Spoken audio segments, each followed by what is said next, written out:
तो पिछले एपिसोड में हम लोगों ने देखा था कि क्योंकि वैन के पास एक काफी बेकार की स्किल है, ये देखकर अब उसके फादर उसे एक बेकार के विलेज का लॉर्ड बना देते हैं। और अब इस एपिसोड में हम लोग देखते हैं कि वैन अपने साथियों के साथ उसी विलेज के अंदर जा रहा है, जिसके बाद वैन कैरेज में होता है और अब वो अपने हाथों में लकड़ियां रखता है और अब अपने प्रोडक्शन मैजिक का यूज करके उस लकड़ी को एक छोटे से नाइफ में बदल देता है। जो देखकर कामशीन और टेलू से पूछते हैं कि तुम्हें क्या कर रही हो, तो वैन कहता है कि मैं ये होप कर रहा था कि मैं अपनी स्किल को किसी काम के तरीके से यूज कर सकूं, इसलिए मैं ट्राई कर रहा हूँ। इसके बाद वो लोग अब देखते हैं कि वो लोग अब काफी जल्द विलेज में पहुंचने वाले हैं। ये देखकर वैन अब कामसीन से कहता है कि अगर तुम्हें यहाँ पर रहना पसंद नहीं आएगा तो तुम वापस जा सकते हो, मैं हमारे बीच का वो स्लेव कॉन्ट्रैक्ट भी खत्म कर दूंगा और अगर तुम मेरे भाई मुर्गिया से बात करोगे तो वो तुम्हें संभाल लेगा। तो कामसीन कहता है कि नहीं, मैंने ऑलरेडी डिसाइड कर लिया है कि मेरी ये जिंदगी आपको सर्व करने के लिए है, इससे फर्क नहीं पड़ता कि खतरा कितना भी है, मैं आपके साथ हमेशा रहूंगा और आपको सर्व करूंगा। ये सुनकर वैन भी शर्मा जाता है और कहता है कि क्या तुम इनडायरेक्टली मुझे प्रपोज कर रहे हो, क्या तुम मुझसे इतना प्यार करते हो। तो वो भी अब कहने लगता है कि हाँ, मैं आपसे बहुत प्यार करता हूँ। ये सुनकर तो वैन भी डर जाता है, पर अब अचानक से उनकी कैरेज एकदम से रुक जाती है। जो देखकर वो बाहर आता है और अपने गार्ड से पूछता है कि क्या हुआ, हम लोग रुक क्यों गए। तो वो गार्ड बताता है कि देखकर लगता है कि उसी विलेज के अंदर जहाँ पर हम लोग जा रहे हैं उस विलेज के ऊपर हमला हो गया है। तो अब हम लोग भी देख पा रहे होते हैं कि हाँ, सही में काफी सारे गुंडों ने उन विलेज के ऊपर हमला कर दिया है। अगले सीन में वो सभी लोग अब बाहर रुककर मीटिंग कर रहे होते हैं और सोचते हैं कि आखिर इस अटैक से बचा कैसे जाए। वही डी कहता है कि देखकर तो लगता है कि जो हमला कर रहे हैं वो गुंडे हैं, क्योंकि साफ साफ पता लग रहा है कि वो लोग काफी अच्छा लड़ सकते हैं।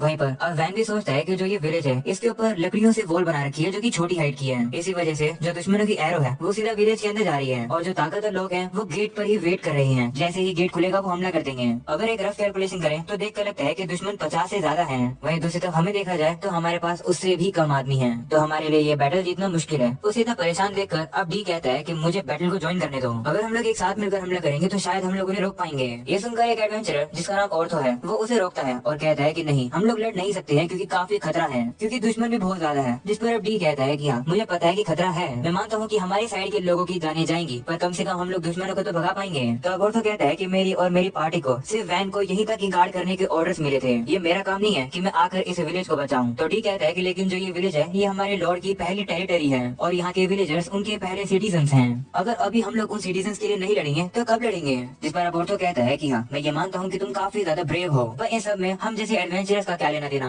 तो अब डी भी थोड़ा सोचता है और वो कहता है कि ठीक है, कम से कम मैं चाहता हूँ कि तुम वैन को प्रोटेक्ट करके रखना, अगर बैटल में हम लोग हारे होंगे तो तुम लोग भाग सकते हो वैन को लेकर। तो ऑर्थो भी मान जाता है और कहता है कि ठीक है, मुझे इससे कोई एतराज नहीं है। पर तभी अब एस्पार्टा कहता है कि लेकिन मुझे ये आइडिया पसंद नहीं आया, क्योंकि अगर डी तुम मर जाओगे तो इस विलेज का कोई भी फ्यूचर रहेगा ही नहीं। अगर हम लोग इस फाइट को जीत भी जाएंगे और तुम मर जाओगे तो तुम्हारे बिना हम लोग इस विलेज पर अच्छे से कंट्रोल नहीं रख पाएंगे। तो डी कहता है कि लेकिन तो फिर हम लोग क्या करें। जिस पर वो कहता है कि तुम्हें मानना है या फिर नहीं मानना है वो तुम पर है, पर मैं एक एलिमेंटल मेज हूँ तो मैं भी दुश्मनों से लड़ सकता हूँ। सबसे पहले मैं जाकर एक डिफेंसिव वॉल तैयार करूंगा और फिर मैं चाहता हूँ कि प्लीज आप एडवेंचरर्स मिलकर पीछे से ही रेंज अटैक करो। जब दुश्मनों का ध्यान हम एडवेंचरर्स के ऊपर आ जाएगा तब डी और उसके साथी जाकर सीधे दुश्मनों से लड़ने लगेंगे। अगर हम लोग इस तरीके का एक सरप्राइज अटैक करेंगे तो हमारे जीतने के चांसेस बढ़ जाएंगे। ये सुनकर वैन अब एस्पार्टा से कहता है कि इसका मतलब तुम यहीं पर रुककर लड़ने वाले हो। तो वो कहता है कि हाँ, मुझे एक डिकोय की तरह एक्ट करना पड़ेगा, यानी कि एक चारे के बिना। अगर वो ऐसा नहीं करेगा तो डी और उसके साथी मर जाएंगे। इस पर अब वैन कहता है कि नहीं, तुम ऐसा नहीं कर सकते हो, क्योंकि अगर तुम ऐसा करोगे तो तुम खुद मर जाओगे। तो अब एस्पार्टा कहता है कि ये एक आखिरी मौका है मेरे लिए अपनी ये ताकत दिखाने का, प्लीज मुझे ये काम करने दो। तो वैन मना कर देता है और कहता है कि तुमने हमारी फैमिली को काफी सपोर्ट किया है, इसलिए तुम ऐसी जगह पर नहीं मर सकते हो और न ही डी और उसके साथी मर सकते हैं, क्योंकि तुम लोग हमारी फैमिली के शिवल्री कोडर हो, हम तुम्हें मरने नहीं दे सकते हैं। वहीं पर अब वैन ये भी सोचता है कि अगर एक एक्सपर्ट स्ट्रेटेजिस्ट यानी कि एस्पार्टा और हमारा बेस्ट फाइटर डी मर जाएंगे तो उनके बिना हम लोग इस विलेज को डेवलप नहीं कर पाएंगे, और अगर ऐसा हुआ तो मेरे फादर मुझे मार देंगे। उसके पास और कोई चॉइस नहीं होती है, इसलिए वो कहता है कि एस्पार्टा की जगह चारा मैं बनूंगा। ये सुनकर सभी लोग हैरान जाते हैं। वही टील भी काफी घबरा कर अब वैन का हाथ पकड़ लेती है और कहती है कि नहीं, आपकी जगह आप मुझे चारा बना सकते हो। वही कामसीन भी अब वैन से कहता है कि हाँ, या तो आप मुझे चुन लो। तो वैन कहता है कि नहीं, मैं ये नहीं देख पाऊंगा कि कोई मेरा कीमती पर्सन मेरी आंखों के सामने मरे। कामसीन, मैं नहीं चाहता हूँ कि तुम भी मरो, क्योंकि अब तुम्हारी लाइफ फ्री है। मैं चाहता हूँ कि तुम अपनी लाइफ को अच्छे से एंजॉय करो। मैं कैरेज से जाकर राइड करूंगा और सीधा दुश्मनों के ऊपर अटैक कर दूंगा, बाकी के बचे लोग पीछे से हमला करना। ऐसा बोलकर वो जा रहा होता है तो डी उसे रोकता है। तो अब वैन कहता है कि मुझे रोको मत, तुम भूल रहे हो क्या, तुमने ही तो हर दिन मेरी ट्रेनिंग करवाई है। तो तुम्हें क्या लगता है कि मैं दुश्मनों के हाथों ऐसे ही आराम से मर जाऊंगा? और अगर मैं मर भी गया तो ये और भी अच्छी बात है, क्योंकि एक लॉर्ड के लिए उसकी यही ड्यूटी होती है कि वो अपने लोगों के लिए मर जाए। मुझे कोई भी दिक्कत नहीं है कि अगर तुम लोग मेरी लाश को लेकर ना जाओ तो, क्योंकि अगर हम लोग ये अनाउंस करेंगे कि मैं मर गया हूँ तो इससे मेरे घर वालों को और दिक्कत होगी। ये सुनकर सभी हैरान हो जाती है। वहीं पर अब ऑर्थो भी अब पास्ट का सीन याद करता है जहाँ पर उसे वैन को गार्ड करने का क्वेस्ट मिली थी। ऑर्थो कह रहा होता है कि जो नोबल्स बच्चे होते हैं वो एडवेंचरर्स और नॉर्मल लोगों को नीचा दिखाते हैं। तब उसके साथी भी कहते हैं कि हाँ, तुम सही कह रहे हो, लेकिन फिर भी तुमने इस क्वेस्ट को एक्सेप्ट क्यों किया? तो वो कहता है कि क्योंकि मैं फैटियो मार्च के अंदर और थोड़े समय के लिए ऑपरेट करना चाहता हूँ, मेरे पास और कोई भी चॉइस नहीं थी, तो मुझे इस जॉब जॉब को लेना ही पड़ा। तो अभी औरतों से मिलने के लिए वैन आ जाता है। वो उसे अपना इंट्रोडक्शन देता है। वो कहता है कि मैंने सुना है कि आप मुझे गार्ड करने वाले हो, इसके लिए आपका तहे दिल से शुक्रिया। उसे वहाँ देखकर ऑर्थो भी नर्वस हो जाता है और कहता है कि कोई बात नहीं। वहीं वैन कहता है कि दिखने में तो तुम काफी ताकतवर लग रहे हो, तुम्हारा अच्छा लुक दिख रहा है, बिल्कुल एक हीरो की तरह। तो अब ऑर्थो भी शर्मा जाता है और कहता है कि नहीं ऐसा नहीं है। इससे अब ऑर्थो को पता चल जाता है कि जो वैन है वो बाकी के नॉर्मल बच्चों की तरह नहीं है, बल्कि वो एक अच्छा पर्सन है। सीन अब वापस से प्रेजेंट का आता है, जहाँ पर अब वैन की स्पीच सुनकर अब ऑर्थो भी मूव हो जाता है। वो भी अब आगे आकर कहता है कि ठीक है, इस बार हम लोग तुम्हारी मदद करेंगे। तो वैन कहता है कि लेकिन तुम्हारी जान खतरे में आ सकती है। तो वो कहता है कि यहाँ पर एक बच्चा अपनी जान को खतरे में डाल रहा है, अगर मैं आगे नहीं बढ़ूंगा तो मेरे कॉमरेड्स मुझ पर गुस्सा हो जाएंगे। वहीं पर अब औरतों के साथ ही भी अब वैन से कहते हैं कि अब तक हम लोग जितने भी नॉवल से मिले हैं वो काफी बेकार से थे, पर तुम सबसे अलग हो, तुमसे बड़ी बड़ी बातें नहीं करते हो बल्कि तुम एक्शन भी लेते हो। वही वैन कहता है कि प्लूरियल। ये सुनकर वो हैरान होकर कहती है कि तुमने तो हम सभी एडवेंचरर्स के नाम को भी याद रख लिया, इससे पता चलता है कि हम लोग हमारी जान को तुम पर दे सकते हैं। तभी डी भी वहाँ पर अपने साथियों को लेकर आ जाता है और कहता है कि हम लोग नाइट है तुम्हारी ही फैमिली के, तो वैन तुम्हें यहाँ पर प्रोटेक्ट करने का ये मतलब है कि हम लोग तुम्हारी फैमिली के फ्यूचर को बचा रहे हैं, इसलिए हम लोग भी तुम्हारा साथ लेंगे। तभी एस्पार्डा भी आगे आ जाता है और कहता है कि मैं काफी ज्यादा इम्प्रेस हुआ कि वैन आपने इतनी कमाल की स्ट्रेटेजी निकाल दी, और अभी भी आपको काफी कुछ सिखाना रहता है। एक बार हम लोग दुश्मनों को यहाँ से निकाल दें तब मैं आपको और भी नई चीजें सिखाऊंगा। चलो अब जो स्ट्रेटेजी मैंने निकाली थी उसी को यूज करके हम लोग दुश्मनों की बैंड बजाते हैं। सबसे पहले मैं एक डिफेंसिव वॉल बनाऊंगा, इसके बाद सभी लोग पीछे से हमला करना। तो सभी लोग भी मान जाते हैं। इसके बाद अब एस्पार्डा अर्थ मैजिक का यूज करके उस जगह पर अभी काफी बड़ी वॉल बनाता है और अब उसके जो साथी होते हैं वो अलग अलग डायरेक्शन में चले जाते हैं, जो देखकर ऑर्थो भी अब एस्पार्डा की तारीफ करता है कि उसने इतनी जल्दी वॉल तैयार कर दी। आगे बढ़ते हुए ऑर्थो का साथी उसे कहता है कि अगर तुम वैन की बात नहीं मानते तो तुम्हारी जगह मैं अपनी जान खतरे में डालने वाला था। तो अब ऑर्थो भी कहता है कि हाँ, मैं भी ये मानता हूँ कि जो वैन है वो काफी कमाल का है, अगर पॉसिबल हुआ तो मैं उसे राजा के तौर पर एक्सेप्ट कर लूंगा। इसके बाद वापिस उन्हीं गुंडों को दिखाया जाता है जो कि अभी भी उस विलेज के ऊपर लगातार तीरे चला रहे होते हैं, और अब इतने में ही वही एडवेंचरर्स अब उनके ऊपर काउंटर अटैक कर देते हैं, यानी कि वो सभी लोग मिलकर पीछे से उनके ऊपर तीरों से हमला कर रहे होते हैं। वहीं पर ही उन्हीं एडवेंचरर्स को अचानक से वहाँ देखकर वो भी शॉक हो जाते हैं। तो अब उन गुंडों का लीडर अपने साथियों से कहता है कि जो भी उस दीवार के पीछे से हमला कर रहा है अब हम लोग उन्हीं के ऊपर अटैक करेंगे। ये सुनकर वो गुंडे उन्हीं एडवेंचरर्स के ऊपर हमला करने जा रहे होते हैं, उन लोगों का ध्यान नहीं होता है और अब इसी मौके का फायदा उठाकर डी उनके ऊपर हमला कर देता है। वही की बारी में काफी गुंडों को उड़ा देता है। दूसरी तरफ ऑर्थो भी अपनी तलवार से काफी सारे लोगों को मार रहा होता है। ये देखकर डी कहता है कि जैसा हमने प्लान किया था बिल्कुल वैसे ही हो रहा है, दुश्मन हमारे चारों के ऊपर हमला करने जा रहा था। और अब इसी तरीके से वो लोग अब दुश्मनों को दोनों ही साइडों से घेर लेते हैं। हमें अब वही मोटे से एडवेंचर को दिखाया जाता है। हम लोग ये देखकर कह नहीं सकते हैं, पर ये जो एडवेंचर है इसकी स्पीड काफी तेज है, दुश्मनों को पता भी नहीं चलता है, उससे पहले ही जाकर वो उन्हें मार भी देता है। दूसरी तरफ डी तो अब अपना पूरा ऑरा ही निकाल देता है। वो उनसे कहता है कि जिसको मरना है वो आगे आ जाओ। तो अब ये सुनकर तो बाकी के लोग भी डर के मारे भाग जाते हैं। ये देखकर वो तो खुश जाता है और कहता है कि अब दुश्मन काफी कम बचे हैं, हम लोग अब जीत जाएंगे। तभी ये जो गुंडों का लीडर होता है वो अब अचानक से वॉल के पीछे जाने लगता है। वो काफी तेज होता है, कोई उसे रोक ही नहीं पाता है, और अब वो आकर उसी एडवेंचर को मारने ही वाला था, पर इतने में ही वैन वहाँ पर आकर उसका ध्यान भटका देता है। तो वो गुंडा भी अब वैन के ऊपर हमला करने आता है, पर अब वैन उसके अटैक को डॉज करके उसके ऊपर हमला कर देता है। इस वजह से वो गुंडा और चल नहीं पाता है और वो नीचे गिर जाता है। वहीं ये देखकर कामसेन जल्दी से वहाँ पर आता है और अब अपनी तलवार से हमला करके उसे खत्म कर देता है। वैन अब कहने लगता है कि अभी भी काफी चांस है कि दुश्मन हमारी पोजीशन के ऊपर फोकस करेंगे, तो इसलिए अपने सामने की तरफ अच्छे से ध्यान रखो। ये सुनकर तो अब वही एडवेंचरर हैरान हो जाती है। वो सोचने लगती है कि आखिर ये बच्चा कौन है, और अब अगले सीन में हम लोग अब देखते हैं कि उन लोगों ने दुश्मनों को पूरी ही तरह से हरा दिया है और वैन की जो टीम है उनको तो 1% भी डैमेज नहीं हुआ है। और तो कहता है कि ये तो काफी अच्छा रिजल्ट है, जब हमें हमारी पेमेंट मिल जाएगी तो ये क्वेस्ट पूरी हो जाएगी।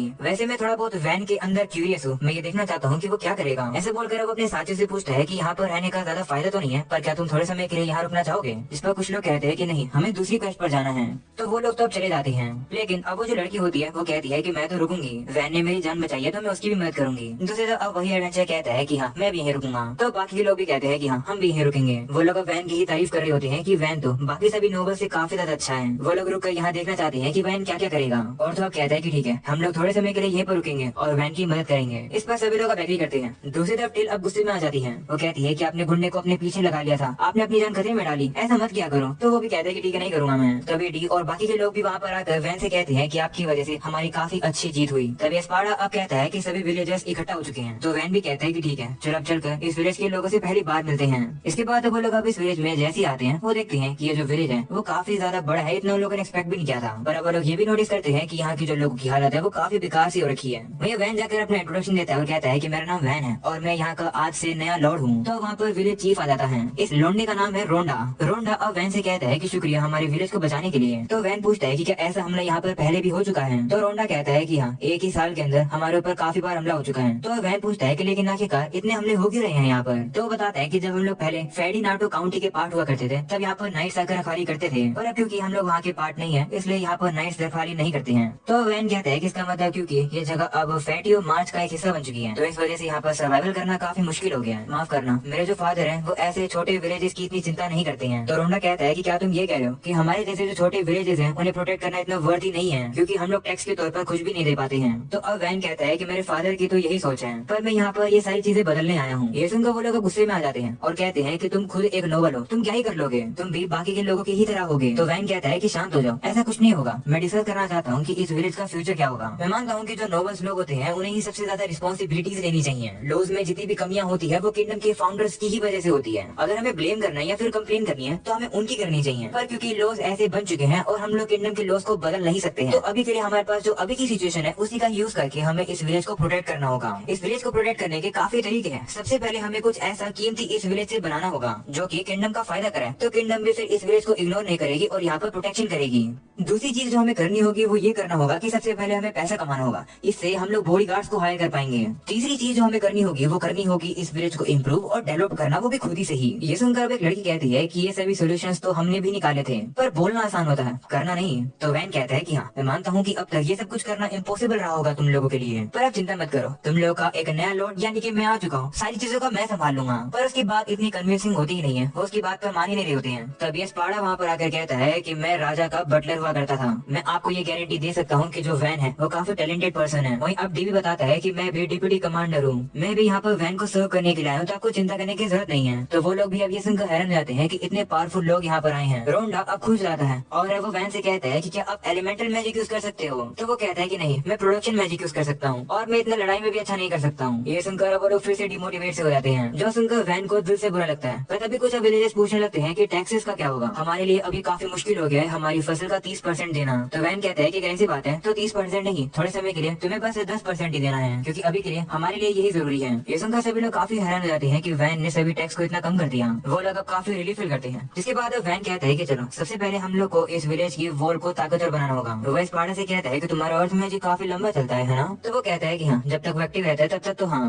पर जब माना खत्म हो जाता है उसके अंदर तो वापस से राख बन जाएगा। तो वैन कहता है कि इसका मतलब हमें बाद में उसे रिप्लेस करने की जरूरत पड़ेगी, पर अभी थोड़े समय के लिए मैं चाहता हूँ कि तुम एक वॉल तैयार कर दो। तो वो भी मान जाता है। जिसके बाद वो वापस अपनी अर्थ मैजिक यूज करके वहाँ पर अब अर्थ की वॉल तैयार कर देता है, जिससे कि अब दुश्मन की तीर यहाँ तक ना पहुंच सके। इसके बाद वैन कहता है कि मैं एक मोट बनाना चाहता हूँ। अगर तुम्हें नहीं पता है कि मोट क्या होता है तो तुम इसे फोटो से समझ जाओगे। डी अब कहता है कि चिंता मत करो, हम नाइट्स मिलकर उस चीज को संभाल लेंगे, साथ में हम लोग ट्रैप्स भी तैयार कर देंगे। भाई पर ये सब कुछ अब सुनकर विलेजर्स काफी हैरान जाते हैं कि ये लोग विलेज के लिए इतना कुछ करेंगे। वैन भी अब उन लोगों से कहने लगता है कि ये सब कुछ हम लोग अकेले नहीं कर पाएंगे, इसलिए हमें तुम सभी लोगों की जरूरत है। अगर हम लोग एक साथ मिलकर काम करेंगे तो ये विलेज पहले से भी ज्यादा ताकतवर बन जाएगा। अरे वाह भाई, ये एनीमे तो धीरे धीरे farming life in another world की तरह ही बनती जा रही है। यानी कि गाइस यार, ये एनीमे तो काफी इंटरेस्टिंग हो रही है। अगर तुम लोग को यहाँ तक एपिसोड पसंद आ रहा है और तुम लोगों ने अभी तक सब्सक्राइब नहीं करा है तो सब्सक्राइब कर दो यार, क्या कर रहे हो। हम लोग काफी क्लोज हैं 4 लाख सब्सक्राइबर्स के, तो सब्सक्राइब कर दो भाइयों। एनीवे, जिसके बाद हम देखते हैं कि वैन थोड़ा सा दूर आकर काफी सारी लकड़ियों को इकट्ठा कर लेता है। वो दरअसल इन लकड़ियों का यूज करके अपनी प्रोडक्शन मैजिक से कोई चीज टेस्ट करना चाहता है। वो अब धीरे धीरे करके अपने मन में सोचता है कि उसे क्या चीज बनानी है, और अब काफी ज्यादा फोकस करने के बाद वो एक क्यूब जैसी चीज तैयार कर देता है। वो देखकर उसके साथी पूछते हैं कि ये क्या है। तो अब वैन बताता है कि ये फाइबर ब्लॉक है, पर उन लोगों को समझ नहीं आता है कि ये है क्या।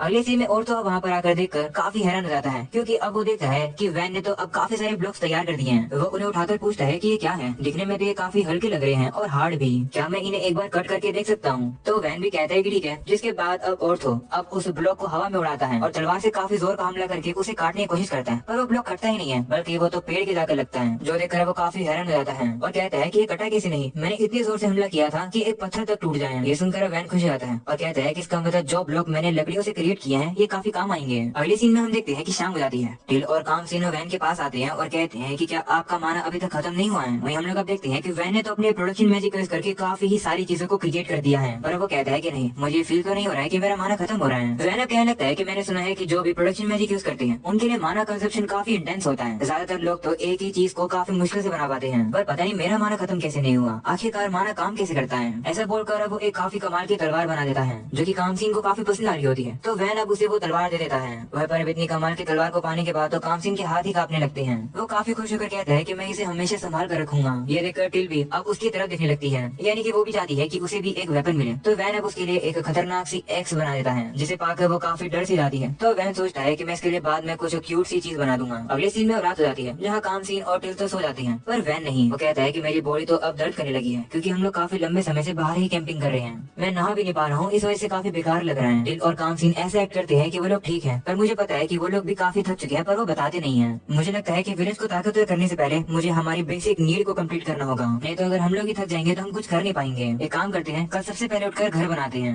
इसके बाद अब अगले दिन का सीन दिखाया जाता है, जहाँ पर वो लोग विलेज में ही एक जगह पर उन्हीं ब्लॉक्स को लगा रहे होते हैं। ये देखकर रोंडा वहाँ आ जाता है और पूछता है कि ये क्या हो रहा है। तो वैन अब उससे पूछता है कि क्या हम लोग अपना घर यहाँ बना सकते हैं। तो वो भी कहता है कि हाँ। ये सुनकर अब वैन खुश हो जाता है और सोचता है कि जब हमारे पास इनफ चीज हो जाएंगी तो मैं यहाँ पे एक फेस्टिवल रखूंगा। अभी के लिए मैं ये देखना चाहता हूँ कि क्या मैं अपने प्रोडक्शन मैजिक का यूज करके एक बड़ा सा घर बना भी सकता हूँ या फिर नहीं। ऐसा बोलने के बाद वैन सोचता है कि उसे अपने लिए कैसा घर चाहिए। वो अब मन ही मन में विजुअलाइज करता है और अब अपने प्रोडक्शन मैजिक का यूज करके एक ही झटके में उस बड़े से घर को तैयार कर देता है। जो देखकर वहाँ पर जितने भी लोग होते हैं वो काफी ज्यादा हैरान हो जाते हैं। ये सब कुछ देखकर तो वैन भी काफी हैरान हो जाता है। वो सोचता है कि मैंने सोचा नहीं था कि मैं प्रोडक्शन मैजिक इतना काम का निकलेगा। मैं तो छोटा सा घर बनाने की सोचा था, पर मुझे क्या पता था कि मैं इतना बड़ा घर बना दूंगा। हम लोग भी ये देख पाते हैं कि वैन ने अपने लिए जो ये घर बना रखा है ये तो सही में काफी ज्यादा बड़ा है। ऑलराइट गाइस, अभी इसी के साथ ये एपिसोड यहीं खत्म हो जाता है। बस नया हो तो वीडियो को लाइक करके चैनल को सब्सक्राइब करके ऑल नोटिफिकेशन ऑन कर देना। साथ में मुझे इंस्टाग्राम पे फॉलो कर लो, जिसका लिंक तुम्हें डिस्क्रिप्शन और कमेंट सेक्शन में मिल जाएगा। आज के लिए हम लोग इधर रखते हैं। Thank you so much for watching.